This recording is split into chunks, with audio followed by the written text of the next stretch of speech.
warahmatullahi wabarakatuh. Om Swastiastu, Namo Buddhaya, salam sejahtera untuk kita semua. Semoga kita selalu diberikan kesehatan dan kebahagiaan ya. Oke, pada video kali ini kita akan bahas tentang epistemologi manusia ya. Setelah beberapa video sebelumnya kita masih bahas manusia ya. Jadi memang manusia ini adalah pembahasan yang menurut saya itu adalah yang lumayan panjang ya, pembahasannya tidak sesederhana itu ya. Oke. Epistemologi manusia ya. Jadi yang dimaksud epistemologi manusia itu bahwa manusia memiliki epistemologi ya, walaupun memang sebenarnya epistemologi itu merupakan salah satu pembahasan filsafat ya. Nah, sedikit banyaknya dalam pembahasan saya itu memang menggunakan filsafat ya. Mungkin teman-teman ada yang lebih jago dan lebih udah lama itu ya mempelajari dan memahami filsafat. Nah, ini menjadi sebuah kesempatan bagus ya. Kita bisa sharing two ways communication kan begitu ya. Oke, epistemologi itu pada dasarnya memang secara singkat ya merupakan bahasa Yunani lah ya, berasal dari Yunani. Yang pertama itu episteme yang merupakan pengetahuan dan juga logos ya. Logos itu ilmu, artinya ya kalau secara bahasa ya ini merupakan ilmu pengetahuan begitu. Nah, kemudian epistemologi ini lebih kepada konteksnya itu membahas awal mula, sumber-sumber kayak gitu, hakikat yang berhubungan, kemudian masih banyak lainnya ya. Yang jelas epistemologi ini membahas dari mana sih atau apa sih itu sumber pengetahuan itu apa gitu loh, dari mana sumbernya dan bagaimana hakikat pengetahuan dan lain sebagainya. Nah, seiring berjalannya waktu dari Socrates kemudian ke Plato kemudian ke Aristoteles ya, atau mungkin sebelumnya ada Thales kan begitu. Kemudian sampai hari ini masuk ke rasionalisme ya kan, kemudian ke empirisme, kemudian ada postpositivisme yang membahas tentang epistemologi tersendiri. Artinya yang pada akhirnya setiap sesuatu itu ada epistemologinya begitu. Pada dulu ya kan, zaman Thales atau mungkin Socrates, epistemologi itu dibahas hanya sekedar hakikat kehidupan ini apa gitu loh, awal mula kehidupan ini seperti apa dan lain sebagainya ya, singkatnya seperti itu. Nah, epistemologi manusia itu adalah membahas tentang manusia memiliki epistemologi apa saja begitu loh. Artinya manusia menggunakan apa untuk mendapatkan apa gitu loh. Atau manusia ini menggunakan sesuatu yang kita sebut epistemologi untuk mendapatkan hakikat lain, atau untuk mendapatkan ilmu pengetahuan, atau untuk mendapatkan hal lainnya dan untuk mengembangkan dirinya sendiri kayak gitu ya. Nah, sebelumnya kita sudah bahas tentang 4 golongan dan 3 jenis manusia ya kan, yang mana kalau semuanya bisa kita lakukan, nah kita akan menjadi manusia seperti apa. Nah, dan dengan epistemologi manusia ini lebih spesifik sebagai validitas kita ya sebagai manusia begitu. Jadi manusia ini memiliki indrawi. Yang pertama itu indrawi ya. Indrawi, manusia itu memiliki panca indera. Jadi panca indera ini sebagai sumber manusia untuk mendapatkan pengetahuan atau ilmu gitu. Dan indrawi ini merupakan stimulus pertama ya, stimulus pertama bagi manusia dalam mendapatkan ilmu pengetahuan kayak gitu. Nah, kerja indera ya. Jadi indera ketika kan ada mata ya, mata, kemudian hidung, kemudian lidah, kemudian telinga dan juga kulit ya. Nah, mata itu tugasnya melihat. Nah, objeknya itu adalah warna. Ya. Kemudian hidung itu tugasnya menghirup ya, menghirup. Nah, objeknya itu adalah aroma. Nah, kemudian telinga tugasnya itu mendengar. Nah, objeknya itu adalah bunyi. Nah, kemudian lidah mengecap, tugasnya itu mengecap, ya. Objeknya itu adalah rasa. Nah, mungkin ini nanti ada perbedaan antara rasa, ya, rasa yang ada di lidah dengan rasa yang ada di hati, kan begitu. Nah, nanti kita akan bahas. Yang kemudian kulit, ya, kulit ini indera peraba, ya. Objeknya itu adalah tekstur, ya, yang menentukan halus, ini kasar, kan begitu. Nah, mata, jadi ketika melihat warna, yang kemudian warna itu terpantul oleh cahaya, kemudian partikel terkecilnya itu masuk ke mata, ditangkap oleh mata, kemudian ditransfer, dikirim ke otak. Nah, jadi yang ditransfer ke otak itu adalah partikel terkecilnya, partikel terkecil daripada warna benda yang kita lihat, yang mata lihat. Nah, ya kan, misalkan contoh, kita melihat sebuah misalkan korek, ya. Misalkan korek ini warnanya apa dan lain sebagainya, kemudian mata kita melihat. Nah, maka karena indrawi ini sebagai stimulus pertama, maka korek ini nanti akan disimpan dalam otak kita yang berbentuk nanti kita akan bahas di khoyali, ya. Ya, kita bahas indrawi dulu. Jadi semua yang kita dapat dari indra itu dikirim ke otak dan disimpan, dan itu sebagai stimulus pertama, kayak gitu, ya. Dan lain sebagainya, pokoknya banyak lah. Itu indra, ya, itu indra. Nah, adapun ada yang bilang indra ke-6, indra ke-7, indra ke-8 gitu kan, dan indra-indra lainnya. Nah, itu adalah pengembangan potensi lainnya, begitu. Nanti kita akan bahas. Oke? Nah, setelah dikirim oleh indra ini, dikirim ke otak, nah kemudian mainlah epistemologi manusia yang kedua, yaitu khoyali. Nah, ini adalah kemampuan manusia, atau katakanlah epistemologi manusia yang kedua dalam mendapatkan ilmu pengetahuan. Khoyali ini adalah alam khayal, atau sering kita sebut imajinasi. Nah, khoyali ini memiliki dua kemampuan, ya, dua kemampuan. Jangan lupa ngopi. Kemampuan pertama, dia memiliki daya simpan. Nah, tadi yang disebutkan, setelah dikirim oleh indra ke otak, nah maka otak ini akan menyimpan. Nah, daya simpan ini merupakan daya daripada khoyal. Nah, daya simpan ini tidak terbatas, atau bisa dikatakan belum terketahui batasannya, ya. Nah, daya simpan ketika kita melihat korek, ya, itu akan disimpan ke otak. Nah, ini alam khayal, khoyali namanya. Dan kemampuan kedua itu adalah daya banding. Jadi khoyali ini memiliki kemampuan daya simpan dan daya banding.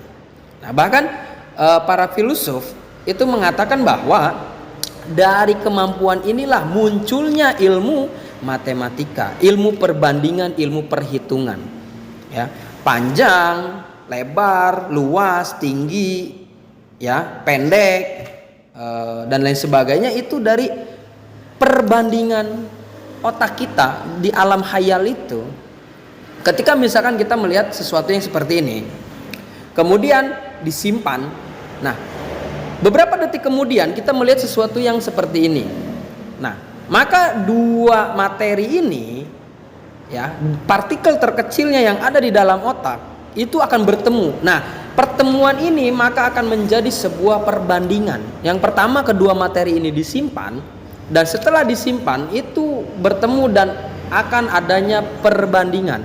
Maka dalam alam hayal kita atau otak kita, di hayalannya, di imajinasinya itu akan, oh iya ini tinggi, ini panjang, oh ini pendek tapi lebar, dan lain sebagainya, pun dengan bentuk-bentuk. Mungkin nanti kita akan bahas tentang materi, imateri, wujud dan lain sebagainya, ya. Nah, itu dua kemampuan khayali, ya, memiliki daya simpan dan daya banding. Nah, maka di sini manusia memiliki pengetahuan itu, memiliki ilmu itu, ya, ilmu perbandingan, begitu. Nah, nanti juga ini kita akan bahas bagaimana manusia bermimpi, kayak gitu, ya, secara sains, secara ilmu fisika dan lain sebagainya, ini kita akan bahas. Begitu. Nah, kemudian lanjut ke wahmi. Ya. Ngerokok dulu guys.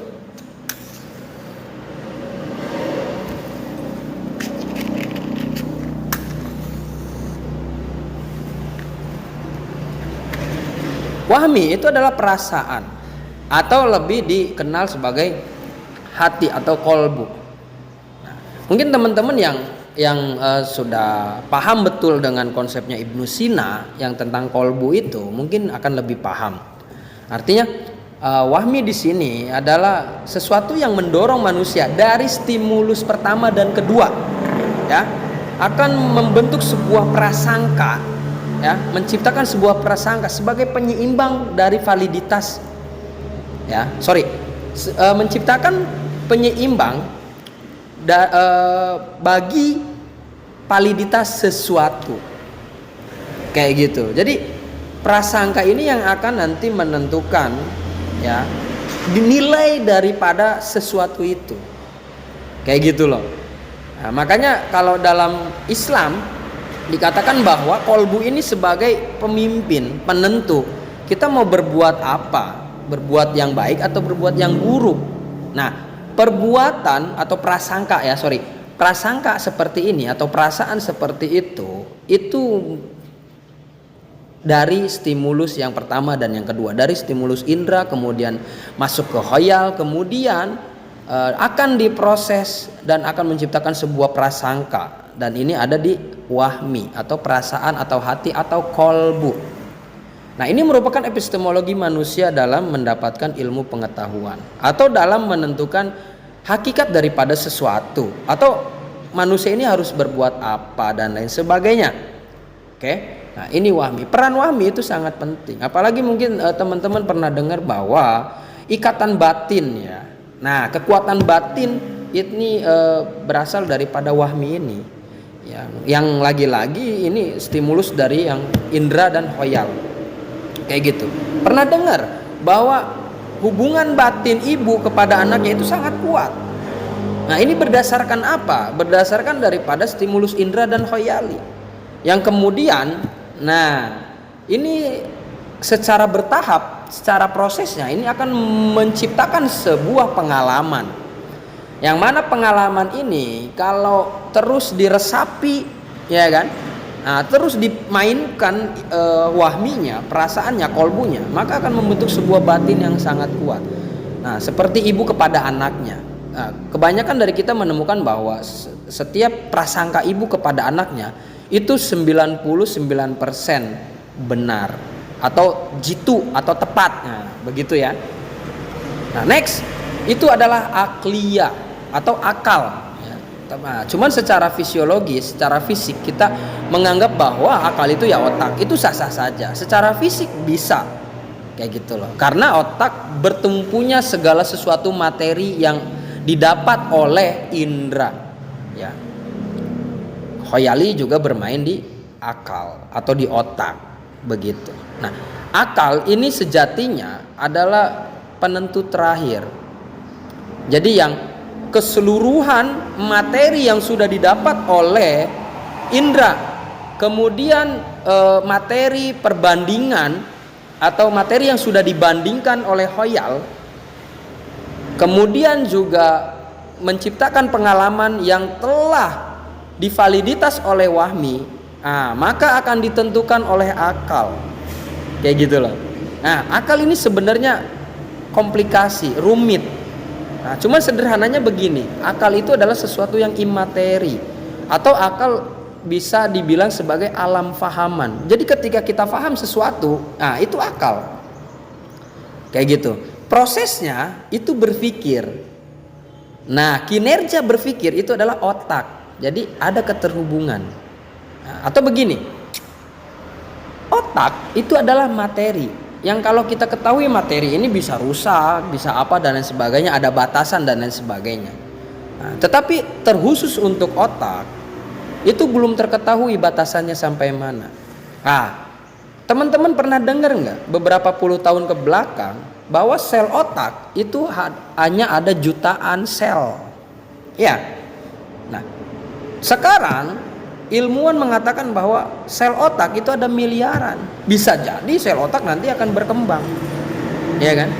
Ini semakin banyak. Atau teman-teman coba pikirkan, sudah berapa banyak partikel terkecil atau partikel dari materi yang sudah teman-teman resap, yang sudah teman-teman terima, dan kemudian itu ada di otak, ya kan? Nah, ini sangat luar biasa otak ini. Nah, maka ketika kita memahami sesuatu benar salah, oh ini begini, oh 2 tambah 2 sama dengan 4, dari mana asalnya, oh 2 ada 2 kali misalkan, dan lain sebagainya. Nah, prosesnya itu adalah disebut berpikir. Tetapi ketika kita berpikir itu adalah alam fahaman. Nah, ketika kita faham 2 tambah 2 sama dengan 4 ini berasal dari mana, bagaimana prosesnya, itu adalah apa yang kita pahami, dan itu adalah akal. Nah, ketika kita menemukan 2 tambah 2 sama dengan 3, nah ini 2 tambah 2 sama dengan 3, kita sudah punya pengetahuan tentang 2, tentang tambah, dan tentang sama dengan. Kayak gitu. Ketika ada sesuatu yang melenceng, nah otak mengatakan atau akal mengatakan, oh ini salah. Nah, makanya di akhir ini akan menentukan mana salah dan mana benar. Itu ya. Nah, jadi epistemologi manusia itu adalah sesuatu yang dimiliki manusia untuk mencari tahu hakikat sesuatu atau substansi sesuatu lainnya. Nah, bisa jadi untuk menemukan kebenaran. Kayak gitu ya. Nah, manusia lagi-lagi makhluk yang sangat unik. Nah, jika kita atau manusia menggunakan epistemologi ini atau kekuatan ini atau anugerah yang Tuhan berikan ini, akan menjadi sangat luar biasa. Dibarengi dengan keyakinan kita terhadap teori air, keyakinan kita terhadap the law of attraction, ya kan, doa dan lain sebagainya. Wah, ini sangat luar biasa. Kayak gitu ya. Nah, jadi untuk berbicara kebenaran, nah kebenaran daripada indera yang kita fungsikan atau kebenaran yang kita dapat dari indera itu masih bersifat relatif, ya. Relatif itu ya tidak tetap ya. Artinya simpelnya itu bisa benar, bisa salah, atau bisa dibilang enggak mutlak ya begitu. Kemudian juga khoyali ya, kebenaran yang didapat oleh khoyali itu juga dia relatif. Kayak gitu. Pun dengan wahmi. Nah, kebenaran yang didapat oleh akal untuk saat ini pendapat saya dia mutlak. Ya, kebenarannya mutlak. Walaupun nanti kita akan bahas tentang kebenaran. Ya, sebenarnya ada ya banyak hal yang akan kita bahas ke depannya, ya. Sebelum bahas kebenaran, kita juga nanti kita akan bahas tentang materi itu atau wujudnya, kemudian tentang hal lain lah, banyak ya. Ya, mudah-mudahan ada kesempatan apapun nanti yang akan saya bahas, yang akan saya argumentasikan, yang jelas nanti mudah-mudahan akan terargumentasikan semuanya. Nah, kayak gitu ya. Jadi beginilah proses manusia menemukan atau mendapatkan sebuah pengetahuan ataupun ilmu ataupun fahaman, ya. Jadi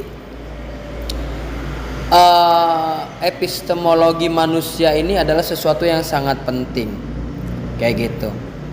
Kenapa kita harus tahu? Kenapa kita harus memahami? Ya, sebenarnya ini sebagai, kalau saya anggap ini sebagai ilmu kehidupan, ya, sebagai